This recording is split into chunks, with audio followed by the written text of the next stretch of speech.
Imaginem minha situação. Com o Carlos aprendi sobre gratidão. Com o Fabiano, a importância do movimento. Então eu pedi que você fique de pé e agradeça a 3 pessoas, dê um abraço antes de sentar de novo e ver se a gente ganha um pouco mais nessa palestra aí, né, Fabiano? Agradeça alguém, dê um abraço apertado aí.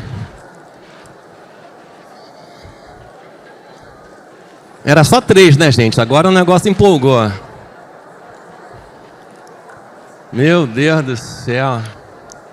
Quanta gratidão.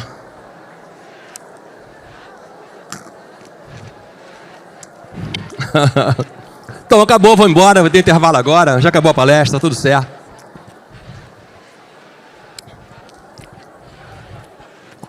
Eu sou psiquiatra há 38 anos e há 30 eu trabalho com empresas.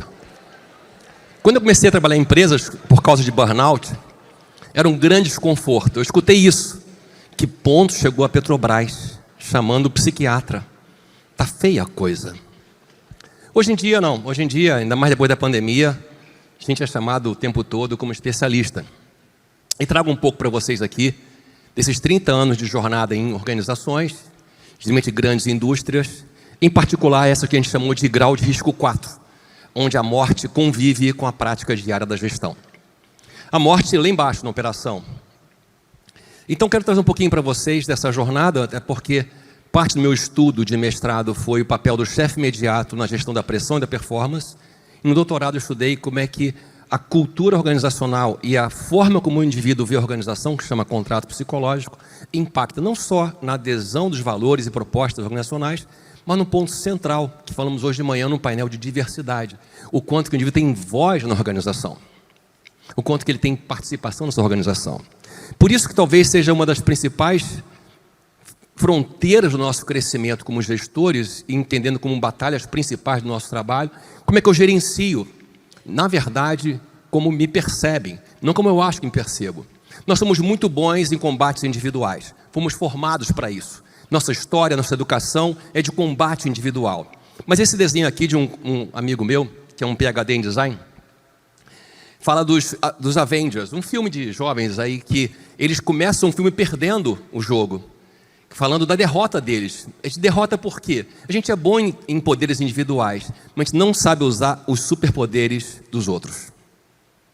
Pelo contrário, a gente compete com os outros, tenta mostrar que os nossos poderes são melhores e com isso a gente perde potência, perde força na organização. Porque o meu poder, a minha competência, e cada um de nós tem um grau de competência, cria uma subcultura em volta de mim, com alguns seguidores e alguns detratores, pessoas que me apoiam, pessoas que dividem. E muitas vezes na organização nós vemos isso. Um diretor em conflito com o diretor, é um conflito silencioso, é nobre, é sutil. Empresa familiar, isso acontece com muita força. E para baixo daquele diretor, toda aquela coluna de liderança e de hierarquia tem uma fidelidade ao seu diretor e tem dificuldade ou barreira com as outras áreas adversárias. Grande parte das empresas não lutam contra uma concorrência, lutam contra um fogo amigo. Isso está ligado a uma forma de cultura. Um ponto importante dessa história é que quanto é que você acha que você sabe? Quanto mais alta posição na hierarquia organizacional, menos informação você tem da vida real. 4% dos problemas são conhecidos na alta gestão, mas 100% são conhecidas na base operacional. Mas a gente não escuta a base operacional, a gente escuta a média gerência, que tem alguma informação, mas tem um efeito Photoshop. O efeito Photoshop não é culpa de uma gestão de gerentes que são desonestos. O efeito Photoshop é a consequência do medo organizacional. Ou seja, quanto mais Photoshop, mais o gestor acima coloca medo na situação. Então, cada um tem a equipe que merece. Deixa eu trazer para vocês então como ponto central essa questão da lucidez da liderança. Nenhum de nós está no seu melhor da lucidez. A lucidez é a minha capacidade de tomar decisões melhores a longo prazo, não de curtíssimo prazo. Pudim é maravilhoso no curtíssimo prazo, mas no longo prazo pode ser fatal.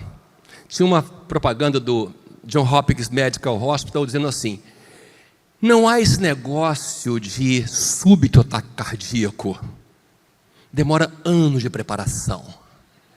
São muitas picanhas, torresminho, muita caipirinha. Coisa que faz a vida mais feliz, mas como você falou agora há pouco, né, Fabiano? Sem moderação, a gente morre. Por isso, eu queria dizer para vocês um ponto dessa questão da lucidez a partir de sense making, que é uma ciência que estuda como que as pessoas formam um sentido na sua cabeça. Vai te ajudar a ser bem prático nisso, eu quero ser bem concreto na minha apresentação. Primeiro ponto é esse.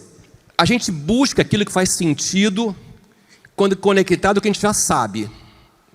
É simples isso, né? Eu faço sentido de alguma coisa quando eu conecto com o que eu já sei. Ou seja, o conhecimento que chega aqui, ele entra num sistema de sentido que você já tem. E quanto mais amplo o seu sistema de sentido, como um caleidoscópio, mais o conhecimento pode ser utilizado na sua prática, e a transposição para a sua prática. Você entende, traduz e transpõe para a sua prática. Qual o problema disso? O que acontece no nosso Brasil? No nosso Brasil, nós temos um índice de analfabetismo funcional de quase 30%. Então, o que você fala para a sua equipe operacional tem uma tradução completamente diferente. O que está escrito, especialmente, completamente diferente. Porque ele junta aquela informação que você deu num sistema de sentido onde o medo e a pressão são muito indutores do comportamento. Logo, o que você acha que falou é muito diferente do que as pessoas entenderam. E quanto mais alta a sua posição, mais impacto você tem, embora você não ache que tenha. É difícil encontrar um gerente, um diretor, até mesmo um presidente, que acredite que ele pode causar muito impacto nas pessoas. Porque para ele não é um gerente, nem um presidente. Ele é uma pessoa, ele é pai, ele é mãe, está na família, com filhos, ele se acha super legal. Todo Tiranossauro Rex se acha super legal. Fofo. Mas não é. Por isso eu recomendo sempre, quando o gerente vai numa área, fala assim, nunca vá numa área 2 níveis abaixo do seu para cobrar alguma coisa, para dar uma dura em alguém. Você não tem esse direito de fazer isso. Quando você desce na área 2 níveis, 3 níveis abaixo do seu, você vai para agradecer o que foi feito de incrível, para pedir ajuda e para celebrar resultado. Você não desce para aumentar o medo. Já tem medo bastante na operação. Por falar nisso, em situações de crise, no estudo de sense making, a sua forma de colocar as ideias para reduzir o problema, para reduzir a crise, pode aumentar a crise. E quanto mais distante você está da realidade operacional, mais o que você fala pode estar desconectado da interpretação das pessoas naquela situação de crise. E o seu comportamento fala mais alto do que as suas palavras. Quando a sua expressão facial é dura, quando a sua posição é dura, as pessoas entendem. Ele vai cortar a cabeça de alguém, ela vai cortar a cabeça de alguém. Só para a gente completar um pouquinho mais isso, eu trago para vocês o que a gente tem feito, que tem ajudado a entender a vida como ela é. A gente faz pesquisa na base operacional. E aqui eu trouxe só uma das pesquisas, que é a qualitativa projetiva. Nós procuramos entender, numa situação, por exemplo, de uma plataforma que teve acidentes consecutivos, o que está acontecendo em alto mar? É uma plataforma que de repente começa a ter acidentes consecutivos. E então a gente quer entender qual é a causa raiz, os precursores do acidente. Se você conversar com as pessoas, não falam para você o que está acontecendo. Elas têm um viés de interpretação, não querem se expor, é natural. A gente cria uma brincadeira, que é a Method of Action Research, começa com pesquisa para depois ação. Essa brincadeira que a gente usa legos, bonecos, trazem revelações incríveis para a gente. Por exemplo, eu tenho aqui essa representação que um dos tripulantes escreveu, explicando o acidente. O pateta para mim é aquele cara que faz o que não era para ser feito. Às vezes somos orientados para não fazer uma tarefa. O chefe falou, não faz, pode ter acidente. Porque pode ocorrer alguma coisa errada. Mas o pateta vai lá e faz assim mesmo. Por quê? Porque ele acha que para ele é vantagem em fazer aquilo ali, ele vai ganhar algo. Mesmo que venha ocorrer um incidente. Ele faz para mostrar para a chefia que ele é melhor do que o outro. E por isso, se alguém for demitido, vai ser o outro, não ele. O principal medo na base operacional não é do acidente, é do desemprego. E em algumas regiões, o desemprego daquela empresa pode ser um impacto para toda a família, porque não tem outras opções. No caso offshore, que é esse caso aqui, é um caso que se a pessoa perde o seu emprego, para ele conseguir ganhar aquele salário que ganhava ali, tinha que ser muito acima da sua capacidade de formação. Uma outra imagem importante que apareceu em outra pesquisa, que é siderurgia, em que fala que a segurança é importante, mas a produção é urgente. E na luta do pinguim com Godzilla, quem que você acha que ganha? Isso aqui está na cabeça das pessoas de custo-benefício. Todo mundo fala de segurança, mas na hora que a máquina para, a pressão vem, a pressão de resultado vem, a cara do chefe vem, uma ligação do diretor vem. Meu filho, dá teu jeito aí, porque a coisa vai acontecer. Agora, na sua vida, né, Fabiano? Na sua vida também você faz isso. Quem acha que família é importante? Levanta a mão aqui. Mas quando o chefe liga, você fura com a família ou fura com o chefe? É um riso nervoso esse. Não é um riso assim saudável, é um riso assim de tensão. Na vida e no trabalho, o que a gente come, o que é importante, o café da manhã, parafraseando Peter Drucker. A gente faz isso neurologicamente, porque a emergência de curto prazo atropela a visão de longo prazo. Mas quando sistematicamente o curto prazo vence o longo prazo, eu estou antecipando a minha data de desembarque. Na pandemia tivemos um grande impacto desse efeito neblina, porque a gente não enxerga mais na frente, porque começou assim, né? Em março de 2020 a gente falou assim, não, parou a aula agora, vai ser até bom na refrescada, mas em maio volta às aulas. E aí, não voltou em maio, abril, não, segundo semestre volta às aulas. E aquela coisa de estar em casa com o filho. Gente, estudar com o filho é legal um mês. Mas filho com reunião, marido, esposa, na mesma casa, internet ruim. Uma executiva falou para mim assim, Ilmer, meu filho está formado. Eu falei, nossa, você é tão nova? Quantos anos ele tem? 8. Não aguento mais essa criança louca. Falando, mãe, estuda comigo, vem ver a aula comigo da tia. Ele queria matar a tia. E ela me falou assim, eu coloquei tela na janela da casa. Para ele não cair? Não, para eu não jogar. Nosso lado mais duro vem à tona, porque a impaciência vai subindo, os gatilhos vão aumentando, e as ações que nós tomamos ficam mais primitivas. Eu quero encerrar então aqui, para a gente abrir o nosso debate, trazendo para vocês o principal fator de adoecimento no trabalho, na família, na nossa vida, o medo.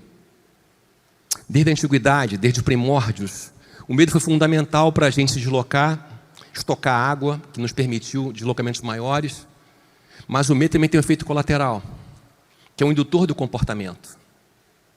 O medo me tira a possibilidade de viver uma vida com paz no que eu vivo agora, sempre criando uma história, um cenário complexo que me motiva, gerando toda a adrenalina que eu preciso para fazer as coisas, mas perdendo a capacidade de gratidão e de celebração. No ambiente organizacional, eu chamo de cultura do medo. Por que cultura do medo? Porque cultura é aquilo que a gente aprende, que funciona, e a gente passa para as próximas gerações. Isso é cultura. Nossas práticas, nossos rituais, nossos símbolos. E a cultura do medo é uma cultura no qual o medo é uma ferramenta de gestão. Eu quero deixar aqui uma frase para você anotar na alma. Quanto mais primitivo o gestor, quanto menos musculatura gerencial ele tem, mais ele precisa usar o medo para fazer as coisas acontecerem. O índice de medo é o índice da incompetência gerencial. E uma cultura de medo que não respeita as pessoas é o principal fator de inclusão que eu vejo nas organizações. Eu acho muito pouco sensato fazer todo o movimento de inclusão se na ponta operacional eu não tenho direito de fala. Eu não posso falar, chefe, essa tarefa vai gerar acidente. Não tem direito de recusa, que é uma ordem organizacional. Tem uma agenda para ser feita na organização de inclusão, que é a inclusão dos perfis psicológicos diferentes, da voz diferente na operação e do chefe poder falar, o colaborador falar para o seu chefe, vai dar errado. Isso não vai funcionar. Se alguém da sua equipe falar para você, chefe, vai dar errado, não vai funcionar, quero dar parabéns para você, que construiu um ambiente de segurança psicológica suficiente para que as pessoas possam falar, isso vai dar problema, porque eles sabem 100% dos problemas. Porque, no contrário, a gente vive isso. A gente faz muita coisa que não é boa para a empresa, não é boa para a família, não é boa para a gente, não é bom para ninguém. São sacrifícios no altar do nada. E nesse tempo que a gente passou de pandemia, onde a vida ficou no limite, você perdeu pessoas próximas, eu também perdi. Gente mais saudável do que eu. Por que não eu? Mas um ponto é fundamental.